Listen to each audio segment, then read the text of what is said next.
Hey guys, Jason Hill here, and today I'm going to be preparing something from Lambeau Field. They don't prepare it anymore from what I understand, but it was known as the Lambeau horse collar. And basically it was kielbasa on a French loaf topped with beer cheese sauce and crispy sauerkraut. And remember, if you've been liking these videos, hit the like button, subscribe, and hit that little notification bell. That way, every time we make a video, you'll get notification that we posted. All right, let's get started.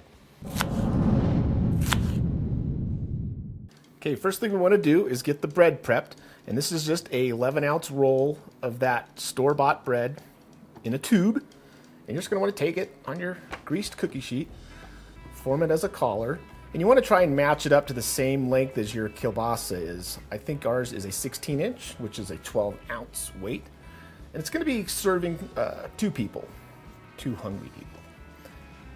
So that's all I do, make it into a little horse collar. And we're gonna pop that into a 350-degree oven. Okay, that's gonna bake for about 25 to 30 minutes. All right, I've got my stock pot, my cast iron pan. I'm gonna drop in the kielbasa.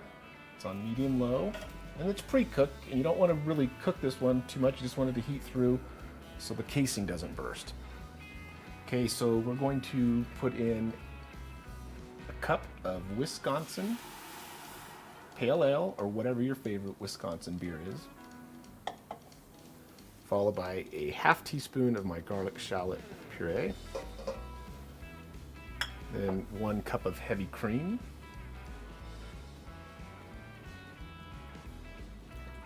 I don't know if I said the stock pot's on medium.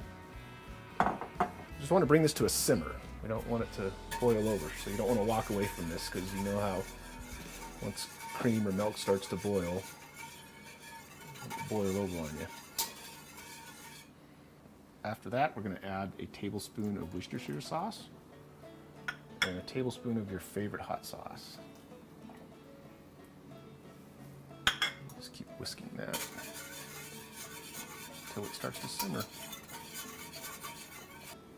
Okay, I see it's bubbling. Now we're going to add in 4 ounces of shredded Wisconsin sharp cheddar cheese.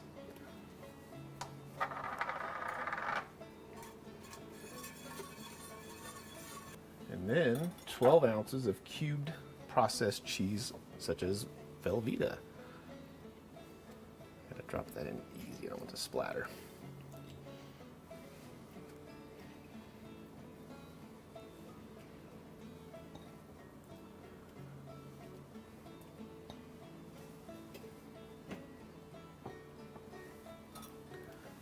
Just give it a nice soft stir.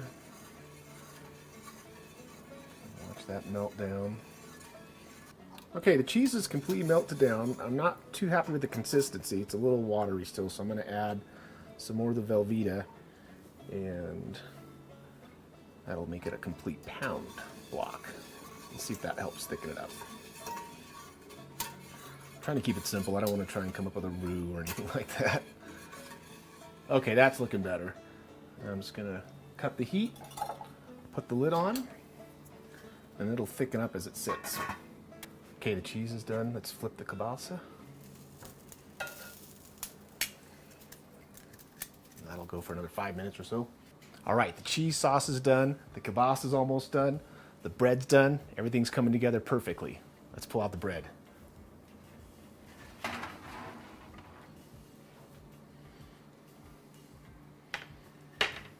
Finish off the cheese sauce, I just like to add a little dash of white pepper,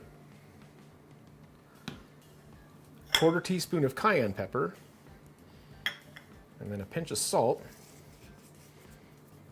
and then another 1/2 cup of shredded cheese, just to give it that final glossy cheese sauce sheen. Try saying that fast 3 times. Oh yeah, this looks beautiful. A lot of people know that cayenne pepper is hot, but it also, with a little pinch, it helps bring the flavors together. That's why sometimes you'll see people adding cayenne in their hollandaise sauce. Now that everything's done, all we have to do is quickly make up the sauerkraut garnish. Okay, I've got a medium-sized saute pan heated on medium-high. Drizzle in a little bit of canola oil. Get your pan completely coated. And I have 2 cups of rinsed, dried pressed sauerkraut.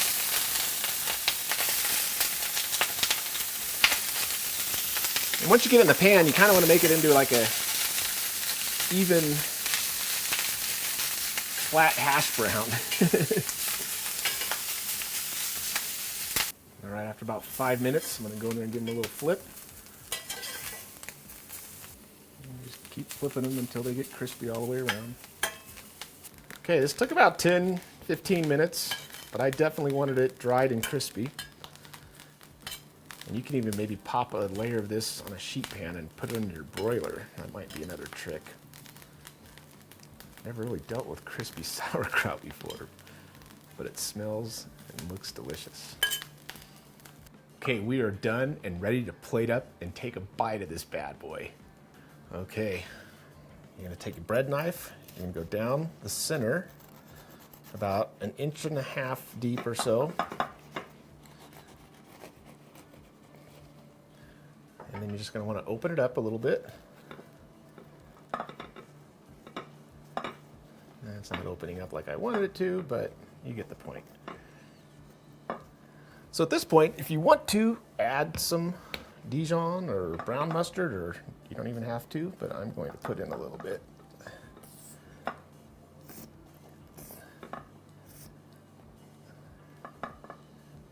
little more over here. Okay. We're going to carefully take the kielbasa, set it into the bread, like so. It'll fit, you just have to work with it for a few minutes or a few seconds. Oh yeah, we're getting there. Okay, once you get your sausage tucked into the bread, grab your ladle of the beer cheese sauce, and let's be generous with this and just go all the way around. Oh yeah. And next we just put our little bits of sauerkraut on top.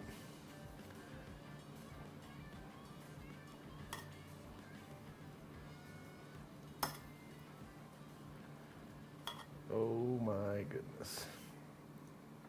Well, there you have it, the Lambeau horse collar. I'll tell you guys at Lambeau Field know how to eat. How am I gonna eat this? Hopefully all by myself. Just gonna cut into it. Pick it up like a ginormous hot dog. Oh, you know you want this.